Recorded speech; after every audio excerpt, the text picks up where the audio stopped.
የኢፌዴሪ ሕግና ፍትህ ኢንስቲትዩት ከሲዳማ ክልል ጠቅላይ ፍርድ ቤት ጋር በመተባበር በሲዳማ ክልል ለሚገኙ ፍርድ ቤት ዳኞች፣ አቃቢ ሕጎችና ለምርማሪ ፖሊስ አባላት የአቅም ማጎልበቻ ስልጠና መስጠት ጀምሯል። በስልጠና መድረኩ ላይ በክብር እንግድነት የተገኙት የኢፌዴሪ ሕግና ፍትህ ኢንስቲትዩት ምክትል ዳይሬክተር አቶ ዘካሪያስ ኤርኬሎ በበኩላቸው የስልጠናውን ዓላማና አበርክቶ በተመለከተ የፍትህ አካላት ተገልጋዩን ማህበረሰብ በጥሩ ስነ ምግባር በማገልገል የሕግ የበላይነትን ማረጋገጥ ይኖርባቸዋል ሲሉም ገልጸዋል።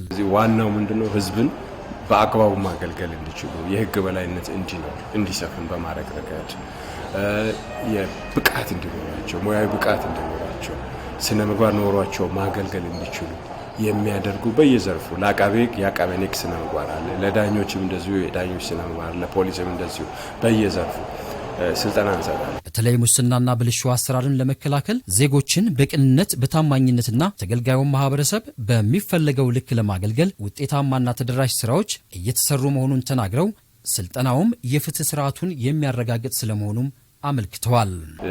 ለምሳሌ ወንጀል የተፈጸመበትን ቦታ እንዴት ከልሎ ምን አድርጎ እዛ አካባቢ የተገኘ ማስረጃ መሰብሰብ እንደሚችል እንደገና ደግሞ ወቅታዊ አሁን ዘመናዊ በሆኑ ሁኔታዎች ኮምፒውተር ቤዝድ የሆኑ ኤሌክትሮኒክስ ወንጀሎች ሲሰሩ እንዴት ከሱ ጋር የተያያዙ ወንጀሎች ሲሰሩ እንዴት ማስረጃ መሰብሰብ እንደሚቻል፣ ኢኮኖሚ ወንጀሎች ሲሰሩ እንዴት ማስረጃ መሰብሰብ እንደሚቻል የፖሊስ ክህሎት እንዲሁ ለአቃቤ ሕጎችም ማስረጃን ሌሎችን አሁን የምንላቸው ስነ ስርዓት ሕጎችን ታክስ ሕግን በሚመለከት ስልጠና እንሰጣለን። እንደ ሀገር የፍትህ ስርዓቱን በዲጂታል ቴክኖሎጂ ተደግፎ ውጤት እንዲያመጣ እየተሰራ መሆኑንም አብራርተዋል። ፌደራል ጠቅላይ ፍርድ ቤት የጀመረው አለ። በተለይ ፍርድ ቤቶችን ተደራሽ ከማድረግ አንጻር ብዙ ነገሮችን ዲጂታይዝ በማድረግ እየሰራ ነው።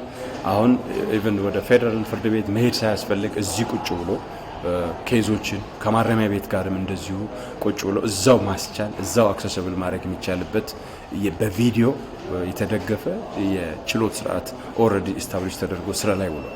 የሲዳማ ክልል ጠቅላይ ፍርድ ቤት ፕሬዝዳንት አቶ ደምሴ ዳለቻ በበኩላቸው ዳኞች፣ አቃቢ ሕግና ፖሊስ እንደ ሀገር ለፍትህ ስርዓቱ ትልቅ ሚና ስላላቸው ተናበው ሊሰሩ ይገባልም ሲሉ ተናግረዋል። ስልጠናው በተለያዩ ዘርፎች እየተሰጠ መሆኑንም አብራርተዋል።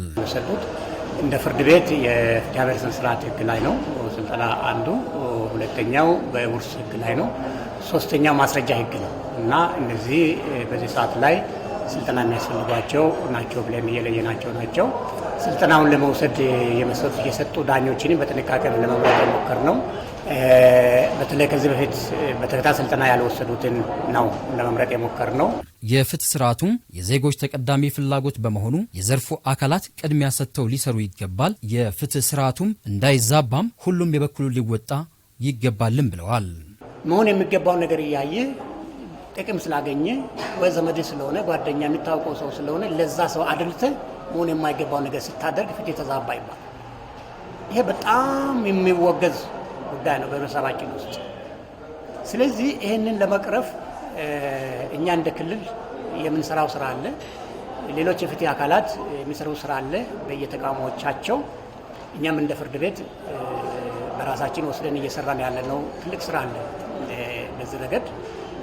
እንደውም 2022 ላይ የሚፈጸም የቀረጽነው ራዕይ አለ። የፍርድ ቤቶቻችን ራዕይ፣ የክልሉ ፍርድ ቤቶች ራዕይ የተገልጋይ እርካታና የህዝብ አመኔታ ያደረጉ ፍርድ ቤቶችን ማየት፣ እንደዚሁም የፍትህ ስርዓቱ የሚመራበት ሂደት መዛባቶች ታይተውበት ነበር ያሉት ፕሬዝዳንቱ ይህም የፍትህ ጥያቄ እንዲመጣ አድርጓል ሲሉ አክለዋል።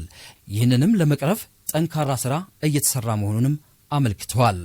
ቀልጣፋ ፍትህ ለመስጠት ያው በፍትሐብሔርም በወንጀልም የራሱ አሰራር አለው። በፍትሐብሔር ላይ የፍትሐብሔር ጉዳዮች ፍሰት አስተዳደር መመሪያ የሚባል አውጥተን በጊዜ ገደብ እያንዳንዱ ጉዳይ ያው ተመሳሳይ ጊዜ የሚወስድ አይደለም፣ በአንድ ቀን የሚያልቅ ጉዳይ አለ እና እንደየጉዳዩ ባህሪ የተለያየ ጊዜ በመመደብ ከመጀመሪያ ደረጃ እስከ ጠቅላይ ፍርድ ቤት ሕግ አውጥተን በዚህ ልክ አፈጻጸሙንም እየተከታተልን እየሰራን ያለን።